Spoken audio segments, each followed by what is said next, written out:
Did you know that Mothering Sunday and Mother's Day are not the same thing? Yes, they have different origins, dates, and histories. But today, most people use the name interchangeably without knowing the difference. This is the story of Mothering Sunday and Mother's Day, and how two completely different traditions from different centuries got confused into one. Let me take you back to the 16th century England. In medieval and early modern England, there was a Christian tradition called Mothering Sunday. It fell on the fourth Sunday of Lent, exactly 3 weeks before Easter Sunday. On this day, people who worked as servants or apprentices, many of whom lived far from their families, were given a rare day off to return to their mother church. Now, what is their mother church? The mother church was the main church in their home parish where they were baptized. Now, because servants were traveling home anyways, Mothering Sunday became a day when they could actually visit their mothers as well. Children would pick wildflowers along the way to give to their mothers. Families would gather for special meal. There was also a tradition of baking a simnel cake, a rich fruit cake with marzipan, decorated with 11 marzipan balls, representing the 11 faithful apostles, excluding Judas. Mothering Sunday was observed in England, Ireland, and parts of Europe for centuries. But by the 19th century, as industrialization changed society and people moved away from rural church traditions, Mothering Sunday began to fade. Fewer people attended church regularly. By the early 1900s, Mothering Sunday was almost dead in the UK. But someone across the border was already building something deeper. Now let's jump across the Atlantic Ocean to the United States in the 1850s. In America, a woman named Anna Jarvis was doing something remarkable. She lived in West Virginia and was deeply troubled by the poor health condition in her community, particularly for mothers and children. In 1858, Anna Jarvis organized Mother's Day walk clubs in several cities. These clubs taught women how to properly care for their children, how to maintain sanitation, and how to prevent diseases. This was decades before modern medicine and public health systems existed. When the American Civil War broke out in 1861, and Jarvis's Mother's Day walk clubs took a new role. They provided medical care and supplies to wounded soldiers from both the Union and Confederate sides, and didn't care which side soldiers fought for. They were all someone's son, and they all needed help. Now, after the war ended in 1865, Anna Jarvis organized a Mother's Friendship Day to promote reconciliation between the former Union and Confederate neighbors. She wanted to heal the divisions the war had created. Anna Jarvis died on May 9, 1905. She had spent her life serving mothers and children, but she had never seen a national day honoring mothers. Her daughter, Anna Jarvis, decided to change that. Anna Jarvis was born on May 1, 1864, in Webster, West Virginia. She never married and had no children, but she adored her mother and believed mothers deserved recognition for their sacrifices. So on May 12, 1907, 2 years after her mother's death, Anna Jarvis held a memorial service at St. Andrew's Methodist Church in Grafton, West Virginia, the church where her mother had taught Sunday school for over 20 years. Anna handed out 500 white carnations, her mother's favorite flower, to all the mothers in attendance. This was the first official Mother's Day celebration in the United States. But Anna didn't stop there. She launched a massive letter-writing campaign to newspapers, politicians, businessmen, and churches, urging them to establish a national Mother's Day. She wrote thousands of letters by hand. She spent her entire inheritance on this campaign. She was relentless. In 1908, the US Congress rejected a proposal to make Mother's Day a national holiday, but Anna kept fighting. Individual states started adopting Mother's Day. By 1911, every US state had some form of Mother's Day observance, though the dates varied. But finally, on May 8, 1914, President Woodrow Wilson signed a proclamation designating second Sunday in May as Mother's Day, a national holiday to honor mothers. Guess what? Anna Jarvis had won. Her dream of a day honoring mothers was now official. But then, something happened that Anna never intended. Mother's Day became commercial. Greeting card companies started selling Mother's Day cards. Flower shops promoted Mother's Day bouquets. Candy companies advertised Mother's Day chocolates. Restaurants offered Mother's Day specials. Anna was furious.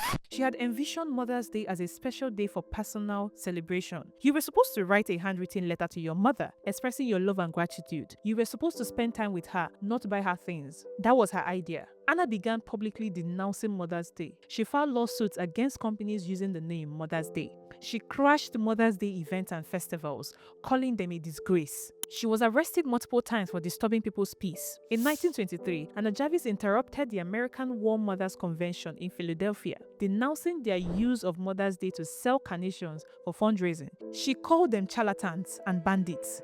who had hijacked her holiday. By the 1940s, Anna Jarvis was broke. She had spent all her money fighting the commercialization of Mother's Day. She became bitter and isolated. And sadly, in 1948, she died alone in a sanitarium in Westchester, Pennsylvania, and was buried next to her mother, sister, and brother at West Laurel Hills Cemetery, Pennsylvania. But do you know the irony? Some of her medical bills were paid by the very florist and greeting card industries she had spent decades fighting. Anna Jarvis died regretting that she ever started Mother's Day. Meanwhile, back in the United Kingdom, Mother's Day had nearly disappeared by the early 20th century. But in the 1910s and 1920s, influenced by the American Mother's Day movement, there was a renewed interest in reviving the old tradition. Now, by the 1950s, Mothering Sunday was revived in the UK, but it had absorbed many American Mother's Day customs, giving flowers, cards, and gifts. The religious mother church meaning faded. It became more about honoring mothers. So technically,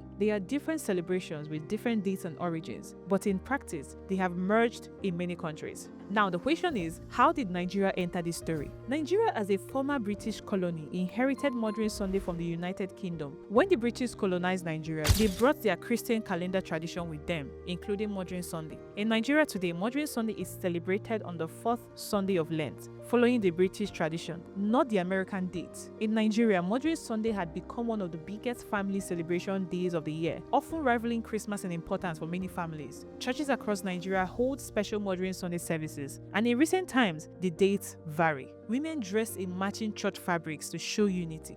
Choirs sing special songs honoring mothers. Pastors preach sermons about motherhood, sacrifice, and family. Children buy gifts for their mothers: wrappers, head ties, jewelry, shoes, bags, and household items. Families organize special meals, either at home or at restaurants. Hotels and event centers are fully booked for Mothering Sunday lunch celebrations. Some churches organize special programs where children perform songs, dances, dramas honoring mothers. Mothers are sometimes given gifts by the church: bag of rice, cooking oil, or even cash donations. Social media explodes with tributes. Nigerians post photos of their mother with long captions thanking them for their sacrifices. And the hashtag Mothering Sunday trends every year. In fact, many Nigerians even complain that Mother's Day is celebrated more than 3 times in a year compared to Father's Day. But here is the interesting part. Many Nigerians don't even realize they are celebrating Mothering Sunday, not the American Mother's Day. They often call it Mother's Day, even though it is in March, not in May. So when Americans are celebrating Mother's Day in May, Nigerians have already celebrated Mothering Sunday 2 months earlier in March. And just like in America and the UK, Mothering Sunday in Nigeria has become heavily commercialized. Stores advertise Mother's Day sales in March. Bakeries sell special Mothering Sunday cakes. Flower vendors increase prices. Restaurants offer Mother's Day buffets. Supermarkets create gift packages specifically for Mothering Sunday.